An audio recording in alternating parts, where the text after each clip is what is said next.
मित्रांनो, मी जवळ कडलग येथील माझ्या काशाईच्या मळ्यात आलेलो आहे आणि हे पहा, हे आढळा नदीचं पात्र आहे आणि या आढळा नदीच्या पात्रालगतच मी सहज निरीक्षण केलं तर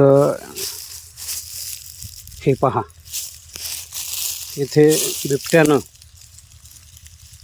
अगदी काल किंवा परवा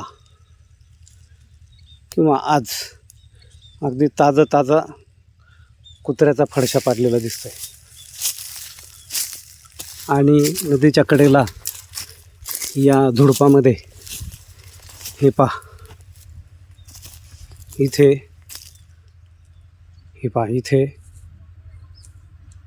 कुत्र्याचा कसा फडशा पाडलेला दिसतोय।